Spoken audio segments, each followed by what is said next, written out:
ውድ የኢትዮ ሜዳ ቤተሰቦች የምርጥ ገጾች ዝግጅታችን ተጀምሯል። ዛሬም በምርጥ ገጾች ዝግጅታችን ሌተናል ኮሎኔል ብርሃኑ ባየ ያልታሰበው የሕይወቴ ፈታኝ ጉዞና የኢትዮጵያ አብዮት ተሳትፎዬ በሚል ርዕስ ካሳተሙት መጽሐፋቸው የመረጥንላችሁን ታሪክ እናቀርብላችኋለን። ውድ ቤተሰቦቻችን ቻናላችንን ሰብስክራይብ፣ ላይክ፣ ሼር እንድታደርጉ ሐሳብና አስተያየቶቻችሁንም እንድታጋሩን በአክብሮት እንጠይቃለን።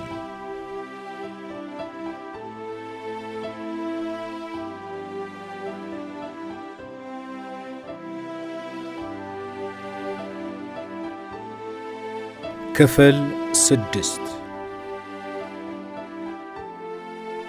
የኤርትራ አሳሳቢ ጉዳይና የተከሰቱ ልዩ ልዩ ሁኔታዎች።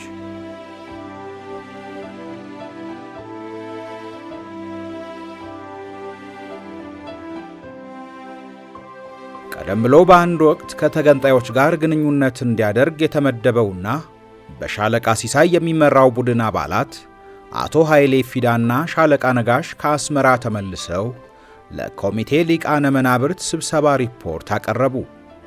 በዚያን ጊዜ ሻለቃ ሲሳይ አስመራ ለሄደም ነበረ።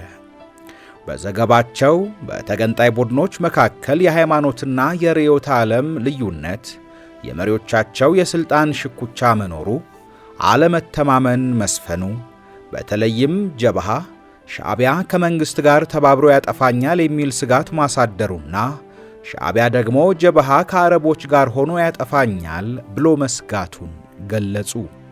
በእነዚህና በሌሎች ምክንያቶች ድርጅቶቹ ስለማይተማመኑ፣ ሁለቱም ድርጅቶች ጠንካራ ማዕከላዊ አመራር ስለሌላቸው የውይይት ቡድኑ ግንኙነት ለመፍጠር ችግር እንደገጠመውና ካገኛቸው ቡድኖች ጋር በጽሑፍ ሲገናኝም ሁለቱም የተለያየ መልስ እንደሚሰጡ ገለጹ። የሪፖርቱ ዋና አካል የሰላሙ ጥሪ ስለፈጠረው ስሜት ነበረ።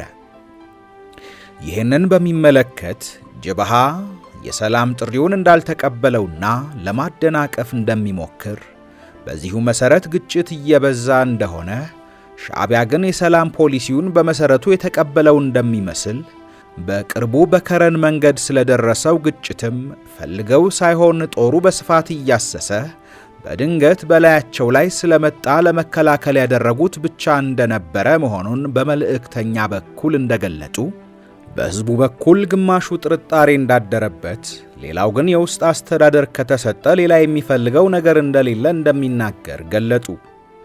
እንዲሁም የራዛ ዘመቻ በሕዝቡም በወንበዴውም ዘንድ ከፍተኛ ስጋት በማስከተሉ ከክርስቲያን ውስጥ ወደ መሃል ሀገር መሰደድ ጀምሮ እንደነበረ፣ እስላሙ ደግሞ ወደ ሱዳን ሽሽት ጀምሮ እንደነበረ፣ ተገንጣይ ድርጅቶች ደግሞ ሕዝቡን እያስታጠቁ ዘመቻውን ለመቋቋም እየተዘጋጁ እንደሆነ ተገነዘበ።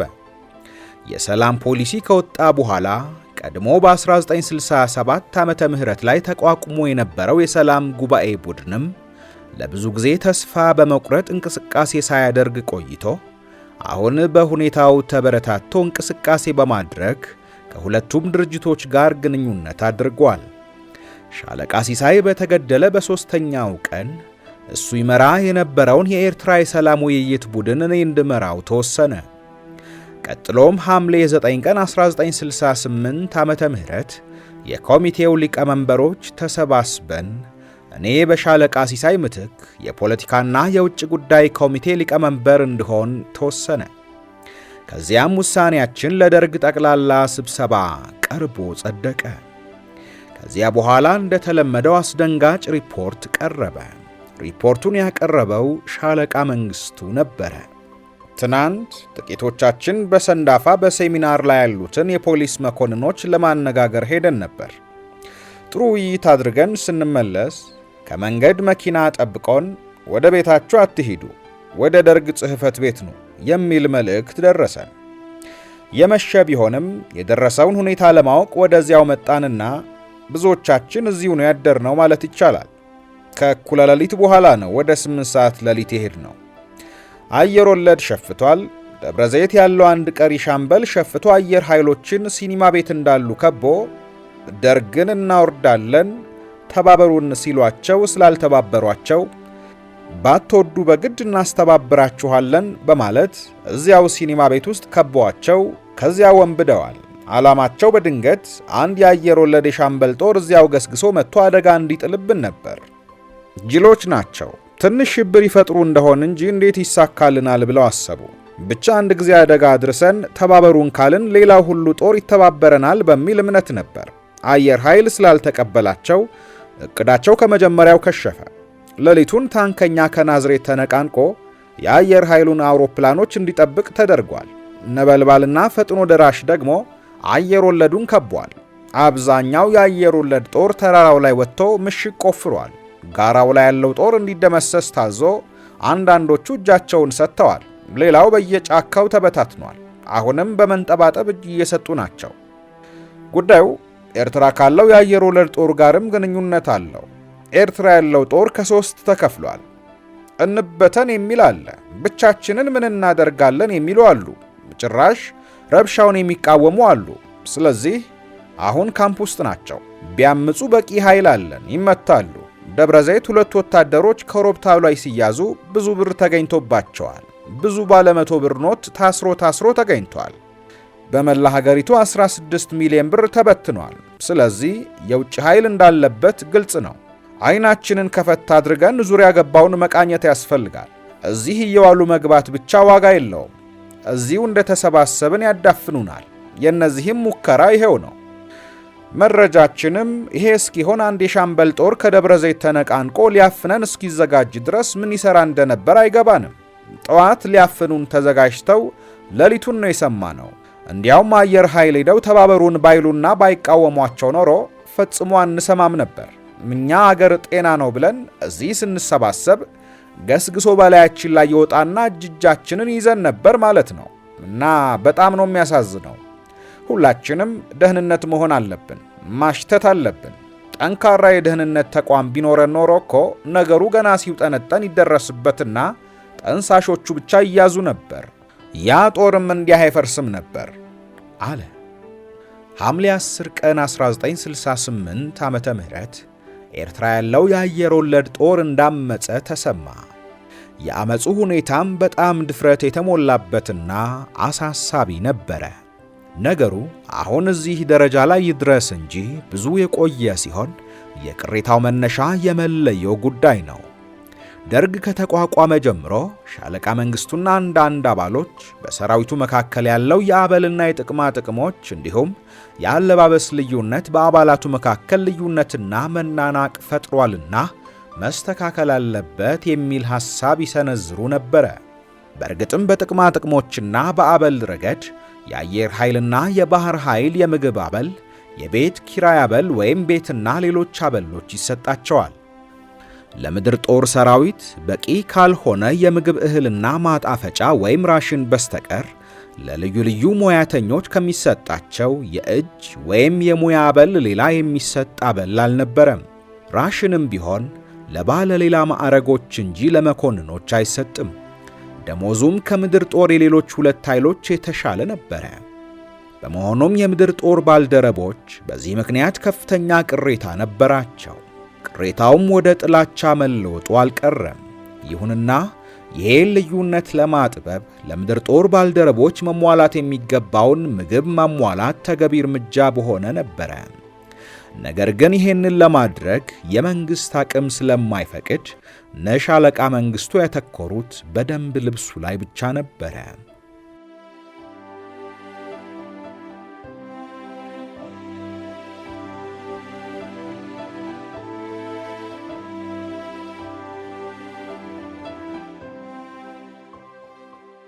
የሁሉም ኃይሎችና ክፍሎች የደንብ ልብስ አንድ አይነት ማለትም ካኪ መልክ ያለው ቴትሮን ሸሚዝና ሱሪ እንዲሁም ቅጠልያው ካኪ ሸሚዝና ሱሪ እንዲሆን ተወሰነ። ቀጥሎም ማዕረጉ ሁሉ አንድ አይነት ሆነ። ይህ የደንብ ልብስ አንድ አይነት መሆን የምድር ጦርን ሰራዊት በአብዛኛው ያስደሰተ ቢሆንም በተለይ 2ቱን ኃይሎች የአየርና የባህር ኃይሎችን እንዲሁም ከምድር ጦር ልዩ ልዩ ክፍሎች አንዳንዶቹን ማስከፋቱ ቢያንስ ቅር ማሰኘቱ የማይቀር ነበረ። የአየር ኃይልና የባህር ኃይል በጣም የሚያምሩ ለግብዣና ለተለያዩ በዓላት የሚለብሷቸው የደንብ ልብሶች ቀሩ። የባህር ኃይል በሚሰራበት አካባቢ ባለው ሙቀት ምክንያት የሚለብሳቸው የደንብ ልብሶችም ቀሩ። በአጠቃላይ የቀድሞ የደንብ ልብሶች የዓለም አቀፉን የደንብ ልብስ ሥርዓት የተከተሉ ነበሩ። የአሁኑ ግን ይህን የመሳሰሉትን ሁኔታዎች ሳያገናዝብ የኃይሎችን የደንብ ልብስ ለማመሳሰል ብቻ የተሰጠ ውሳኔ ተግባራዊ የሆነበት ነው። በዚህ ውሳኔ ከተከፉት የምድር ጦር ልዩ ልዩ ክፍሎች ውስጥ ባለ ቀይ መለዮ አየር ወለድ፣ ባለ ጥቁር መለዮ ታንከኛና ባለ አሸብራቂው ልብስ ሙዚቀኛ ይገኝበታል። የሙዚቃውን ክፍል ድምቀት ይሰጠው የነበረው አሸብራቂ የደንብ ልብሱ ነበረ። አሁን ባንዱ በካኪ ሸሚዝና ሱሪ በአደባባይ ተሰልፎ ሲታይ የሙዚቀኛውን ክፍል ብቻ ሳይሆን ሌላውንም ተመልካች ቅር የሚያሰኝ ሆነ። ታዲያ ምንም እንኳን የደንብ ልብስ መመሳሰሉ በብዙ ክፍሎች ዘንድ ቅሬታ ቢያሳድርም ተቃውሞውን በይፋ ያሳየውና ላለመለወጥም አንገራግሮ የነበረው አየር ወለድ ብቻ ነበረ። በዚህ ምክንያት ከክፍሉ የተዛወሩና የተቀጡም ነበሩ። ይሁን እንጂ ቅጣቱና ዝውውሩ ቅሬታውን ለጊዜው አዳፈነው እንጂ አላጠፋውም። ስለዚህም ሁኔታው አመች በመሰላቸው ጊዜ ሁሉ ለመለያችን እንሞታለን የሚል መፈክር ያሰሙና አመጽ ይቃጣቸው ነበረ። በቅርቡ ደርግን ለማፈን ያነሳሳቸው ዋናው ምክንያትም ይሄው ቁርሾ ነው። እነርሱ ከፈጠሩት ተቃውሞ ትንሽ ቀደም ብሎ አዛዡ ሌተናል ኮሎኔል አበራ አበበ ተነስቶ በምትኩ ሌተናል ኮሎኔል አለማየሁ አስፋው አዛዥ ሆኖ ነበረ። ሌተናል ኮሎኔል አለማየሁ አስፋው ከሌተናል ኮሎኔል መስፍን ገብረቃል ጋር ከእንግሊዝ ሚሊተሪ አካዳሚ ከሳንደርስ የተመረቀ ሲሆን ሕግ ትምህርት ቤት ከኛ ጋር ገብቶ አቋርጦ ወጥቷል። አሁንም የአየር ወለድ አዛዥ የሆነው በክፍሉ ተወካይ የደርግ አባሎች በተለይ በነመቶ አለቃ ስለሺ በየነ ግፊት እንጂ ለእንዲህ ያለው ሰራዊት አዛዥ ለመሆን የሚመጥን ሆኖ አልነበረም። በመሰረቱ ከአዲስ አበባና ከሐረር ወጥቶ የማያውቅ ሰልፈኝነትና ከጀነራሎች ረዳትነት በስተቀር ከጦር ጋር ውሎ ጦር አዞና መርቶ የማያውቅ በመሆኑ በድንገት አየር ወለድን የመሰለ ጦር አዛዥ ሆኖ መመደቡ ሁሉንም ነበር ያስገረመው። ከሁሉም በላይ ደግሞ የአየር ወለድ ጦር ዋና ግዳጅ ከአውሮፕላን በጃንጥላ ወርዶ ከጠላት ጀርባ ግዳጅ መፈጸም ሲሆን አዲሱ አዛዥ ሌተናል ኮሎኔል አለማየሁ በአየር ወለድ ትምህርት አልሰለጠነም፣ ከአውሮፕላን አልዘለለም። ስለዚህም በዓለም የአየር ወለድ ሰራዊት ታሪክ ከአውሮፕላን ሳይዘል የአየር ወለድ ጦር አዛዥ የሆነ እሱ ብቻ ሳይሆን አይቀርም ብዬ ገምታለሁ። እሱም በአዛዥነቱ ጦሩን መቆጣጠርና ከአድማና ከአመፅ መግታት ሲገባው ይህንን ድክመቱን በማወቅ እንዲያውም ተባባሪያቸው ሆነ። በመምራት ፋንታ በእነሱ ይመራ ጀመረ። ስለዚህም ነው አሁን አመፁ ተባብሶ አደገኛ በሆነ መልኩ የፈነዳው። በቀረበው ሪፖርት መሰረት በጦር ውስጥ ኢህአፓ በሰፊው ገብቷል፣ ብዙ አባሎችም አፍርቷል። የኢህአፓ መፈክሮችና ወረቀቶችም በሰራዊቱ ውስጥ እንደ ልብ ይሰራጫሉ፣ ይዘዋወራሉ። የአመፁ ሁኔታ እንደተሰማ እኔ የምመራው ቡድን ወደ ስፍራው እንዲሄድና ሁኔታውን እንዲያስተካክል ተወሰነ። እኔ አሁን የፖለቲካ ኮሚቴ ሊቀመንበር ሆኜ ተመርጬ በማይመለከተኝ ጉዳይ ያውም ጉዳዩ በቀጥታ የሚመለከታቸው የመከላከያ ኮሚቴ አባሎች እያሉ ሂድ መባሌ ቢገርመኝም ሳልቃወምና ሳላንገራግር ለመሄድ ተዘጋጀው። ቤት ሄጄ ጉዳዩን ለባለቤቴ ስነግራት ግን በጣም ተናደደች። ለምንድነው ሁልጊዜ አንተን ለአደጋ የሚያጋፍጡ? ስራቸው የሆነ እያሉ ለምን እነሱ አይሄዱም? ካልቻሉ ስራውን ላንተ ይስጡህና እሱኑ ስራዬ ብለህ ያዘው። አንተ ብትይዘው እኮ ይሄ ሁሉ ችግር ላይደርስ ይችላል። ግን ማንም ስራውን ያጨማልቅና ሲበላሽ ሂድ አንተ ይስተካከል ይሉሃል። ለምን አትነግራቸውም? ራሳቸው ሂዱ ያስተካክሉ። ይሄ የኔ ኃላፊነት አይደለም አትልም? ምን ያስፈራሃል? ብቻ ለተንኮል እንኳን አይመስለኝም። ከመከላከያ ኮሚቴ ቢሄዱ ነገሩን ያባብሱታል፣ ችግሩን ሊፈቱት አይችሉም በማለት ይመስለኛል እንጂ እኔን ለመጉዳት ታስቦ አይመስለኝም። ደግሞም ይሄ የተወሰነው በጥቂት ሰዎች ቢሆን ኖሮ ተንኮል ነው ማለት ይቻል ነበረ። ግን የደርግ ጠቅላላ ስብሰባ ነው ማንን እንላክ ሲባል የመረጠኝ። እኔን ብቻ ሳይሆን ሌሎችም አብረውኝ እንዲሄዱ ተመርጠዋል። እነሱም የመከላከያ ኮሚቴ አባሎች አይደሉም አልኳት። እነማ ብላ በጥርጣሬ መልክ ጠየቀችኝ። አታውቂያቸውም አልኳት። በል እንደፈለክ፣ መቼም ምን የምልህን አትሰማም፣ ሂድና ሙት። አንተ አገር አብዮት ስትል ልብህ ይጠፋል፣ ሌት ተቀን ትሮጣለህ። ሌላው በተንኮል ለራሱ ብቻ ነው የሚሠራው። አሁንም እንዲህ የሚያስሮጡ አደጋ በተፈጠረ ቁጥር ና ሂድ የሚሉህ እንድትሞትላቸውና ሥልጣኑን ሁሉ ሰብስበው ለብቻቸው ለመያዝ ነው አለችኝ። አልሞትም አታስቢ አልኳትና ምንም እንኳ ባትረታም ትቻት ወደ መኝታ ቤት ገባሁ።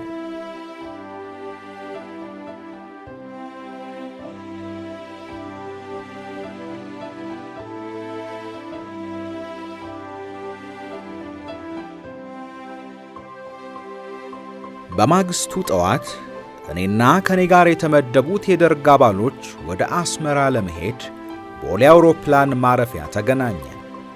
በዚያን ዕለት በአብዮት አደባባይ አንድ በዓል ይከበር ስለነበረ በዚያ ስናልፍ አደባባዩ በሕዝብ ተሞልቷል። የደርግ አባሎችም እዚያው ነበሩ። ከኔ ጋር እንዲሄዱ የተመረጡት የቡድኑ አባሎች ሻምበል ፍቅረ ሥላሴ ወግደረስ፣ የአምሳ አለቃ ገብረ ሕይወት ገብረ እግዚአብሔር ከኤርትራ ኮማንዲስ የተመረጠ የደርግ አባል፣ የአምሳ አለቃ በቀለ ደጉና ሻምበል ነጋሽ ተስፋ ጽዮን ነበሩ። የአውሮፕላኑን መዘጋጀት ስንጠባበቅ ሌተናል ኮሎኔል ተስፋዬ ወልደ ሥላሴ በድንገት ደርሶ ጉዟችን እንደተሰረዘ ነገረን። ለምን እንደተሰረዘ ስጠይቀው የደርግ አባሎች እንደሚሄዱ ሰምተው መያዣ ወይም ሆስቴጅ አድርገው ሊይዟችሁ ተዘጋጅተዋል አለ። ጉዞው ቀርቶ በበዓሉ ላይ ተገኘ። ወደ ማታ ከአስመራ ሌላ ዜና መጣ። የአየር ወለድን ዓመፅ ለማርገብ የክፍለ ጦሩ አዛዥ ጦሩ በአስቸኳይ ወደ መንደፈራ እንዲነቃነቅ አዘዋል።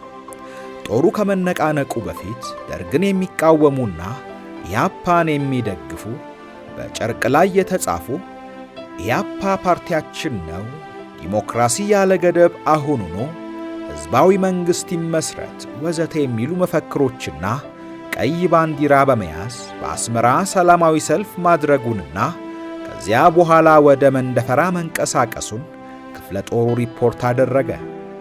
ስለዚህም ጉዳዩ ገና መፍትሄ ያላገኘ በመሆኑ ቡድኑ በማግስቱ ወደ አስመራ ለመነቃነቅ ተዘጋጀ። ሐምሌ 12 1968 ዓመተ ምህረት ቡድኑ በትንሽ የፖሊስ አውሮፕላን ተሳፍሮ ከቀኑ በ5 ሰዓት አስመራ ሲገባ የክፍለ ጦሩ አዛዥ አውሮፕላን ማረፊያ አቀባበል አደረጉልን። ኮሎኔል ፍቅሩ ወልደ ትንሣኤ በጀነራል ጌታቸው ናደው ምትክ የክፍለ ሀገሩ ዋና አስተዳዳሪና የጦሩ የበላይ አዛዥ ሆነው በቅርቡ የተሾሙ ቢሆኑም ገና ወደ ኤርትራ አልሄዱም ነበረ። ስለዚህም በክፍለ ሀገሩ ያለው ከፍተኛ የበላይ ባለስልጣን የክፍለ ጦሩ አዛዥ ኮሎኔል ጥላሁን ሳህሌ ነበረ። ቡድኑ በቀጥታ ወደ መንደፈራ ለመሄድና የአየር ወለድን ጦር ሁኔታ ለማጣራት ፈልጓል። ነገር ግን አሁንም ሁኔታው አደገኛ ስለሚሆን ትንሽ ቆይቶ ማየቱና ከዚያው ከአስመራ ሁኔታውን መቆጣጠሩ ይበጃል ተብሎ ተመከረ። ዕለቱን ስለ ችግሩና ስለ ጠቅላላው የክፍለ ሀገሩ ሁኔታ ስናጠናና ገለጻ ሲደረግልን ዋለ። መቼም አስመራ ድሮ የማውቃት ከተማ አይደለችም። የተወረረች ከተማ መስላለች። በየመንደሩ ሕዝብ ወዲያ ወዲህ ሲል ቢታይምና ብዙ የተለየ ነገር ያለ ባይመስልም ሁኔታው ይከብዳል። አልፎ አልፎ በመንግሥት መስሪያ ቤቶች አካባቢ ጥበቃው ተጠናክሮ ወታደሮች በብዛት ይታያሉ። ተዋጊ አውሮፕላኖች በየጊዜው ይነሳሉ፣ ያርፋሉ። ሁለት ሁለት እየሆኑ ሲነሱና ሲያርፉም በእርግጥም በክፍለ ሀገሩ ጦርነት እንዳለ ያስታውቃል። ከማረፊያው ውጪ ምሽግና ወታደር በብዛት ስለሚታይ አልፎ አልፎ ጥበቃው በታንክና በከባድ መሳሪያ የተጠናከረ በመሆኑ ጦር ሜዳው እዚያው የሆነ ይመስላል። በተለይም አውሮፕላን ውስጥ ሆኖ ከላይ ሲያዩት አስመራ ከተማ በጣም ይከብዳል። የጦርነት ዳመና ያንዣበበበት፣ ድምቀቱም ቀንሷል። ዋናው ፒያሳና የእህል ገበያው አካባቢ እንደ ቀድሞ የደመቀ ነው። ሕዝቡም እንደ ድሮ ይጫወታል፣ ይሳሳቃል፣ ያወጋል፣ ይቀላለዳል።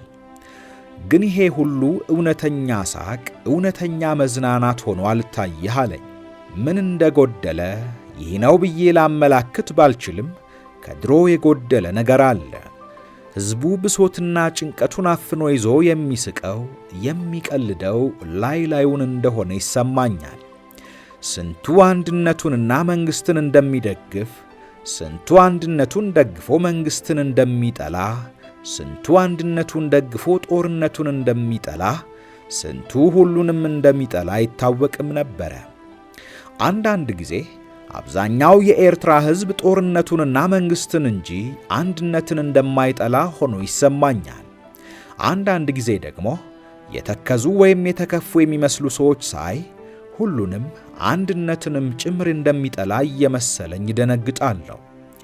መቼም ምኞት ካልሆነ በስተቀር በተገንጣዮች ምክንያት ያ ሁሉ ጉዳት እየደረሰ የስንቱ ኑሮ ተቃውሶ አገሩ ሁሉ ወታደር ሆኖ የስንቱ ወገን ሸፍቶ የስንቱ ወገን ሞቶ አብዛኛው እንዴት አንድነትን ሊወድ ይችላል የሚለው ሐሳብ ይመጣብኝና ይበልጥ ያስጨንቀኛል። በዚህ ላይ የደህንነት ሰዎችና አንዳንድ የጦር አዛዦችም ሕዝቡን በጉቦ እንደበደሉት፣ ለጉቦና ለሴት ሲሉ እንደሚያስሩት በሰፊው ይነገር ነበረ። በተለይም የአንድ ኮሎኔል ዘነበ የሚባል ሰው ስም በጣም በተደጋጋሚ ይነሳ ነበረ። የሚያሳዝነው ይሄም እየታወቀ ብዙ ሰው እየጮኸ ሰውየው ለብዙ ጊዜ አልተነሳም። በኋላም በዘረፈው ገንዘብ አዲስ አበባ ቤት መስራት መጀመሩ ሲታወቅ ነው የተዛወረው። ታዲያ ይሄን የመሰለው የአስተዳደር በደል ሁሉ እንኳንስ ጦሩን እንኳንስ መንግሥትን አገርንስ እንዴት አያስጠላም? 10ኛ ሻለቃ ከአድዋ መጥቶ መንደፈራ ከተማ ስለሰፈረ የአየር ወለድን ጦር በዐይነ ቁራኛ እንዲከታተለው ትዕዛዝ ተላልፏል። አየር ወለድ ሄዶ የሰፈረው ከ10ኛ ሻለቃ ጎን ነበረ። የ10ኛ ሻለቃ አዛዥ ደግሞ ቀድሞ ከኔ ጋር አየር ወለድ የነበረው ሻለቃ ሽባባው ዘለቀ ነው። ጦሩም በደንብ ስለሚያውቀው ጦሩም እሱን ስለሚያውቀውና ስለሚወደው ደህና አድርጎ እንደሚቆጣጠረው ገምቻለሁ። በዚህ ላይ አየር ወለድ ቢያምጽ በአውሮፕላን ጭምር ሊመታ ስለሚችል በጀመረው ዓመፅ ደፍሮ እንደማይገፋበት እምነት ነበረኝ። ስለዚህም ቡድኑ ጠዋት ወደዚያው ለመሄድና ሁኔታውን ለማስተካከል ወሰነ። ቡድኑ ከመነሳቱ በፊት ደግሞ ለጥንቃቄ ክፍለ ጦሩ አዛዥ አንድ ሻምበል ብረት ለበስ ጦር ወደ መንደፈራ ላከ። የብረት ለበሱ ጦር ደርሶ ቦታ ከያዘ በኋላ ቡድኑ በሄሊኮፕተር እንዲሄድ ነበር የታቀደው። ከዚህ ሁሉ በፊት ግን ከመንደፈራ አስገራሚ ቴሌግራም ደረሰ። የአየር ወለድ አዛዥ ሌተናል ኮሎኔል አለማየሁ አስፋውና ሌሎቹ የጦር አባላት በጠቅላላው 40 የሚሆኑ ሌሊት ከድተው ከወንበዴው ጋር ተቀላቅለዋል የሚል ነበር ቴሌግራሙ። መልእክቱ ቀንደኛ የአድማው መሪዎች ማምለጣቸውን በማመልከቱ የሚያስቆጭ ቢሆንም በሌላ በኩል በእነርሱ መሄድ በክፍሉ ውስጥ የተቀሰቀሰው ዓመፅ እንደሚያከትም በመገመት ሁኔታው ትንሽ እፎይታ የሚሰጥ ነበረ። ቡድኑ በሄሊኮፕተር መንደፈራ ደርሶ ከሻለቃ ሽባባው ጋር ስለ ሁኔታው ከተወያየ በኋላ የአየር ወለድ ጦር ያለ መሳሪያ አንድ ሜዳ ላይ እንዲሰበሰብ ተደረገና እኔ ማነጋገር ጀመርኩኝ። ስለ አብዮቱና ስለ ሌላውም ነገር ግልጽ አደረግኩኝ። እንዲሁም እኔም የአየር ወለድ አባል ስለነበርኩኝ አብዛኛዎቹን እንደማውቃቸው የጥንት ክፍሌ ይሄን የመሰለ ጸረ ሕዝብ ዓመፅ በመፈጸሙ ምን ያክል ኀፍረት እንደተሰማኝ፣ ራሳቸው መርጠው ባቋቋሙት ደርግ ላይ ማመጻቸው ትልቅ ክህደት እንደሆነ ልብ በሚነካ ሁኔታ በመናገር ስሜታቸውን ቀሰቀስኩኝ። ከዚያም እነርሱ መርጠው ተወካይ አድርገው ከላኳቸው ውስጥ አንዱ የሆነው የ50 አለቃ በቀለ ደጉ እንዲናገር አደረግኩኝ። በዚህ ሁኔታ ከቀሰቀስናቸው በኋላ የአድማው መሪዎች አሁን የከዱት ብቻ ስላልሆኑ እንዲያወጡ ጠየቅኩኝ። ሁሉም ዝም አለ። ቄሱም ዝም፣ መጽሐፉም ዝም ሆነ። 1-2 ደቂቃ ያክል ዝምታ ከሰፈነ በኋላ እናንተ ካላወጣችሁ እኔ አወጣቸዋለሁ አልኩኝና ወረቀት ከኪሴ ሳወጣ እኔ አወጣለሁ፣ እንደሚገድሉኝ አውቃለሁ፣ ይግደሉኝ አለ አንድ የ50 አለቃ። በደንብ አውቀዋለሁ። እኔ አየር ወለድ በነበርኩበት ጊዜ ምክትል የ10 አለቃ ነበረ። የአድማ መሪዎች አሉ በመካከላችን፣ የሄዱት ጥቂቶች ብቻ ናቸው። መጀመሪያ ነገር አዲስና ነባር ወታደር ብለው ከፋፍለውናል። እኛን ነባሮቹን አግልለውናል። ምንም ማድረግ ምንም መናገር አንችልም። የበላይና የበታችም ስነ ስርዓት ቀርቷል። ክፍሉን የሚያሽከረክሩ አዲስ ወታደሮች ናቸው። ስለዚህ ነው የክፍሉ ስም እንደዚህ ሊበላሽ የቻለው እንጂ አየር ወለድ ከአብዮቱ ጋር ነው። አብዛኛው ምንም መናገር ምንም ማድረግ ስለማይችል ስለከፋፈሉትና እንዳይተማመን ስላደረጉት ደግሞም ስለሚያስፈራሩት በሕይወቱ ስለሚዝቱበት ምንም ተባብሮ መንቀሳቀስ አልቻለም እንጂ ከነባሩም ከአዲሱም አመጹን የሚቃወሙት በጣም ብዙ ናቸው። ለየብቻ ስንነጋገር ከጥቂቶች በስተቀር ሁሉም ከአብዮቱ ጋር ናቸው፣ ከደርግ ጋር ናቸው፣ ከመንግስት ጋር ናቸው። ጥቂቶቹ የአድማ መሪዎች ግን በሙሉ የኢሃፓ ደጋፊዎች ናቸው። እነሱ ነበሩ የበጠበጡን። እኔ በሕይወቴ ቆርጫለሁ፣ አወጣለሁ አለና እገሌን አውጣ ሲል አንድ ወጣት ወታደር ተነጥሎ ወጥቶ ወደኛ አቅጣጫ መጣ።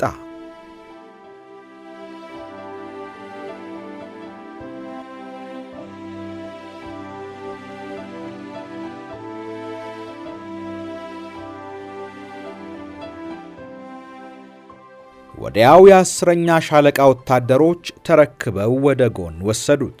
የ50 አለቃው እየደጋገመ ስም ሲጠራ ወታደሮቹ እየተንጋጉ እየተከታተሉ በሰልፍ ወጡ። በጣም ገረመኝ።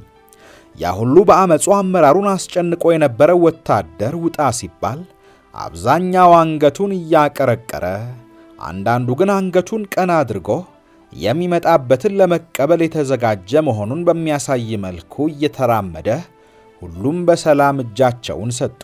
የ50 አለቃው ሲያበቃ እነሱ ብቻ አይደሉም ሌሎችም አሉ አለ አንዱ።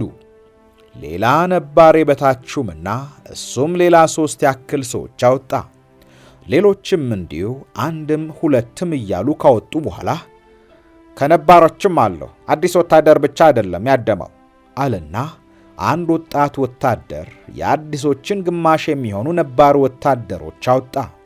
እነዚህም ሁሉም በኀፍረት አንገታቸውን እየደፉ ከሌሎች ጋር ተቀላቀሉ። ከዚህ በኋላ ተጠቁመውባቸው የወጡ ወታደሮች በ10ኛ ሻለቃ እንዲጠበቁ ተደርጎ ሌሎችን አንድ አዳራሽ ውስጥ ሰበሰብናቸው። ከዚያም ለእያንዳንዱ መኮንንና ባለሌላ ማዕረግ ወረቀት ታድሎ የአድማው መሪዎች ናቸው የሚሏቸውን እያንዳንዳቸው በቅደም ተከተል እንዲጽፉና እንዲሰጡ ታዘዙ። ወረቀቱ ከተሰበሰበ በኋላ ወታደሮቹን አሰናብተን እኛ የተጠቆሙትን ሰዎች ስም ዝርዝር በአንድ ወረቀት ላይ በመጻፍ በእያንዳንዱ ላይ ስንት ሰው እንደጠቆመበት በማጣራት ብዙ ሰው የጠቆመባቸው ለይተን በአድመኝነት መዘገብናቸው። አብዛኞቹ ከድተው ከሄዱት ውስጥ ስለሆኑ አሁን በአድማ መሪነት የተገኙት 12 ብቻ ነበሩ። ሌሎቹ 5-6 ሰው ብቻ የጠቆመባቸውን በሁለተኛ ደረጃ ያዝናቸው። ከዚያ በታች 1-2 ሰው የጠቆመባቸውን በጥላቻና በስህተት ሊሆን ስለሚችል ነፃ አደረግን። ብዙ የተጠቆመባቸውን 6ቱን ብቻ በዋና አድማ መሪነት አስመራ ተወስደው ጉዳያቸው እንዲመረመር ወሰንን። ሌሎቹ 6ቱ ወደ ሌላ ክፍል እንዲዛወሩና እነሱም ወደ አስመራ እንዲላኩ ተወሰነ። ከዚህ በኋላ ቀሪውን ጦር ሰብስበን ተግሳጽና ምክር ሰጥቼ ስለደረስንበት ውሳኔ ገለጽኩላቸው። አሁን ጦሩ አዛዥ ስለሌለው ካሉት መኮንኖች ቀደምትነት ያለውን ሻለቃ ተስፋዬ ሀብተ ማርያምን ጥብቅ አዛዥ እንዲሆን መድበን አንድ የመጨረሻ ትዕዛዝ ሰጠን። ጦሩ ቀዩ መለየውን እንዲያስረክብ። ምክንያቱም እስካሁን ድረስ የመንግሥትን ትዕዛዝ በመጣስ መለየውን አላወጡም ነበረ። መለየውን 10ኛ ሻለቃ እንዲረከብ ስለታዘዘ በዚሁ መሠረት ተፈጸመ። በማዕረግ ቀደምት የሆነውን ሻለቃ ተስፋዬ ሀብተ ማርያምን ጥብቅ አዛዥ አድርጌ መደብኩት።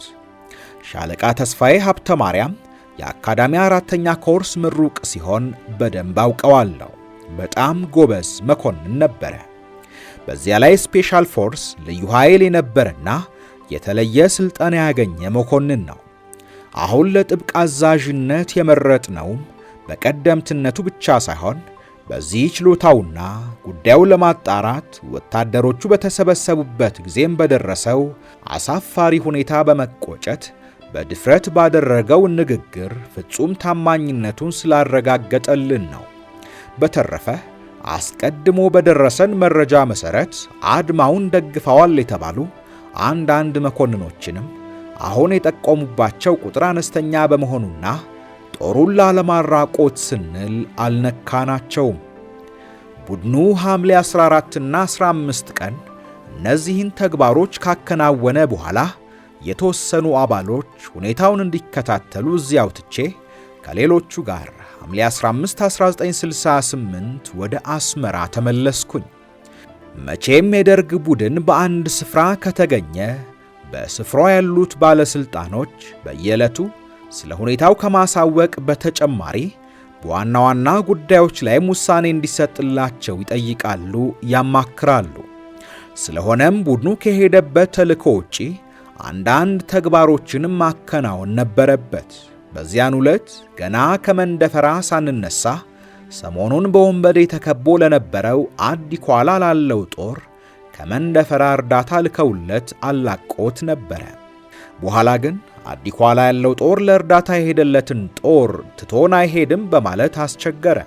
መንደፈራ ከቀሩት የቡድኑ አባሎች የ50 አለቃ ገብረ ሕይወት ከሻለቃ ሽባባውና ከሌሎች መኮንኖች ጋር አዲኳላ በመሄድና ጦሩን በማነጋገር ሁኔታውን አስተካክለው ተመልሰዋል። ሐምሌ 16 1968 ዓመተ ምህረት ደግሞ ከከረን 25 ኪሎ ሜትር ወጣ ብሎ በሃጋዝ የሚገኘው ተነጣይ ጦር ከሐምሌ 9 ቀን ጀምሮ በወንበዴ ተከቦ ከረን ያለው 16ኛ ሻለቃ ሄዶ እንዲያላቅቀው ቢታዘዝ እምቢ ብሏልና አንድ ነገር አድርጉ የሚል ጥያቄ ከክፍለ ጦሩ አዛዥ ቀረበልን። በዚህ ጊዜ ራሴ ለመሄድ አስቤ ነበረ። ነገር ግን እኔ በማዕከል ሆኜ ከየአቅጣጫው ለሚመጡ ችግሮች መፍትሄ መፈለግ ስላለብኝ በሻምበል ፍቅረ ሥላሴ መሪነት የ50 አለቃ በቀለና የ50 አለቃ ገብረ ሕይወት ያሉበት ቡድን እንዲሄድ አደረግኩኝ። እነሱም ጦሩን በማነጋገር እንዲዘምት አድርገው ከ2 ቀን በኋላ ተመለሱ።